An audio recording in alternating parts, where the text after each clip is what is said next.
வணக்கம் மக்களே, welcome to voice of brothers. அதாவது திராவிட மாடல் ஆட்சி திமுக ஆட்சியில் தமிழ்நாட்டில் என்னென்னலாம் நடக்கக்கூடாதோ அது எல்லாமே நடக்குது. வந்தாரை வாழ வைக்கும் தமிழ்நாடுங்கிறது எல்லாரும் சொல்லுவாங்க. அப்படி வந்தவங்க வட மாநிலத்தவர்கள், அதாவது பீகாரை சேர்ந்தவங்க ஒரு ஃபேமிலியே இறந்துருக்காங்க. இது 2 நாளைக்கு முன்னாடியே வந்து அடையார், சென்னை அடையாரில் இந்திரா நகரில் ஒரு மக்கள் நடமாட்டம் அதிகமாக இருக்கிற இடத்துல ஒரு சாக்கு பையில் ரத்தம் சொட்டி கிடந்தது வந்து மக்கள் எல்லாரும் பார்த்துருக்குறாங்க. ஸோ நல்லா கவனிச்சுக்குங்க, மக்கள் நடமாட்டம் அதிகமாக இருக்கிற இடத்துல போட்டிருக்கிறாங்க. ஸோ அந்த சாக்கு பையில் ரத்தம் சொட்டுறதை பார்த்து மக்கள் வந்து போலீஸ்க்கு இன்ஃபார்ம் பண்ணி அதை வந்து ஓப்பன் பண்ணி பார்த்தா ஒரு ஆணோட உடல் துண்டு துண்டாக வெட்டி அந்த சாக்கு பையில் இருந்திருக்குது. ஸோ எப்படி அவ்வளோ கொடூரமாக இருந்திருக்குது. ஸோ அது யார் என்னங்கிறத போஸ்ட்மார்ட்டம்க்கு அனுப்பிச்சு போலீஸில் ஃபாரன்சிக்லாம் அனுப்பிச்சு செக் பண்ணும்போது 35 வயசு வட மாநிலத்தவர்னு தெரிஞ்சிருக்குது. அவரோட பேக்கெட்டில் வந்து ஒரு பேப்பர் மாதிரி இருந்திருக்குது. ஸோ அந்த பேப்பரை எடுத்து அதில் ஒரு சில மொபைல் நம்பர்ஸ்லாம் இருந்திருக்குது. அந்த மொபைல் நம்பர்ஸ்லாம் ஃபோன் பண்ணி விசாரிக்கும் போது அவர் ஒரு செக்யூரிட்டி ஏஜென்சியில் ஒர்க்குக்காக கேட்டு அவர் ஒரு ஏரியாவில் செக்யூரிட்டியாக சேர்ந்துருக்கிறதாகவும், அங்கேயே அவங்க ஃபேமிலினா ஒய்ஃபு ப்ளஸ் 2 வயசு பையன், ஆம்பளை பையன், அவங்க கூட தங்கியிருக்கிறதாகவும் தகவல் வந்திருக்குது. ஸோ இது போக இவருக்கு க்ளோஸாக இருக்கிற ஃப்ரெண்ட்ஸ் சர்க்கிள், இவருக்கு தெரிஞ்ச மக்கள் எல்லாத்தையும் விசாரிக்கும் போது ஒரு 9 பேர்த்துக்கிட்ட விசாரிச்சிருக்கிறாங்க. அந்த 9 பேரில் 5 பேரை இவங்களை கொலை பண்ணதா ஆதாரபூர்வமாக போலீஸ் அரெஸ்ட் பண்ணியிருக்காங்க. எப்படின்னா அங்கே இருக்கிற சிசிடிவி கேமராஸு, நியர்பையில் இருக்கிறவங்க யார் யார் பார்த்தாங்க, இந்த மாதிரி இதெல்லாம் பார்த்து, ஏன்னா மக்கள் நடமாட்டம் அதிகமாக இருக்கிற ஏரியாவில் தான் வந்து போட்டிருக்கிறான். ஸோ அப்படி இருக்கும்போது கண்டிப்பாக எப்படி கண்டுபிடிச்சிடலாம். அதனால் அதை கண்டுபிடிச்சி அந்த 5 பேர் தான்ங்கிறத ஆதாரபூர்வமாக அரெஸ்ட் பண்ணியிருக்காங்க. ஸோ இவரோட குடும்பம் எங்கே, இப்போது ஒய்ஃபும் பையனும் எங்கே, 2 வயசு பையனும் எங்கே, இதை மேற்கொண்டு விசாரிக்கும் போது இவரோட ஒய்ஃபை கொன்று குப்பை கிடங்குல போட்டிருக்கிறானுங்க, குழந்தைய கொன்று கூவம் ஆத்தங்கரையில் போட்டிருக்கிறானுங்க. அது 2 வயசு குழந்தைய கொண்டு போட்டிருக்கிறானுங்க.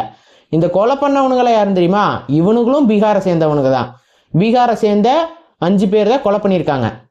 எதனால் கொலை பண்ணாங்கன்னு காரணத்தை பற்றி விசாரிக்கும் போது இவங்க இந்த வட மாநிலத்தவரோட ஒய்ஃபை பாலியல் துன்புறுத்தல் பண்ணும்போது அவர் தடுத்திருக்காரு. ஸோ தடுக்க போகும்போது அவனையும் கொன்று, அவன் குடும்பத்தில் இருக்கிற ஒய்ஃபையும் குழந்தையும் கொன்று 3 பாடிஸையும் பிரித்து போட்டிருக்கிறானுங்க.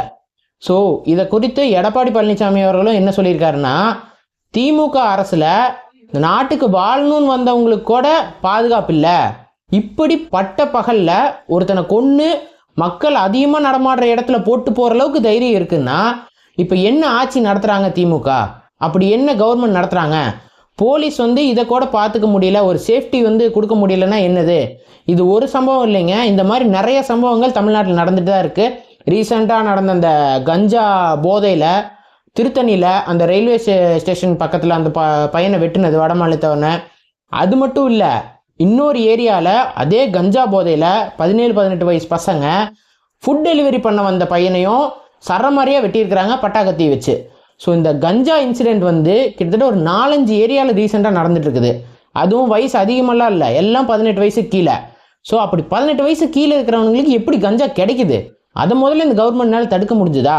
கேட்டால் நாங்கள் 505 வாக்குறுதிகள் கொடுத்தோம், அதில் 90% வந்து நாங்கள் நிறைவேற்றிட்டோம், இன்னும் 10% தான் நிறைவேற்றலை, அடுத்த எலெக்ஷனில் ஜெயிச்சு மீதியெல்லாம் நிறைவேற்றிடுவோம், இந்த தடவை ஏதோ 400 வாக்குறுதிகள் புதுசாக கொடுக்கறதா, அதையை வந்து நிறைவேற்ற போகிறோம்லாம் சொல்லிட்டு இருக்கிறாங்க. ஸோ இவங்க ஆட்சி வந்து எவ்வளோ கேவலமாக நடக்குதுங்கிறத இந்த மாதிரி சம்பவங்களை வச்சே நம்ம தெரிஞ்சுக்கலாம். முன்னே தான் இவங்க சோஷியல் மீடியாவெல்லாம் இந்த அளவுக்கு இன்ஃப்ளூயன்ஸ் கிடையாதுங்கிறதுனால எப்படியோ மக்களை பேசி ஏமாற்றி ஆட்சிக்கு வந்துட்டாங்க. இந்த தடவை இவங்க பண்ணுற தப்பு, இவங்க கிட்ட இருக்கிற ஊழல் எல்லாமே வந்து வெளியே வந்துருச்சு.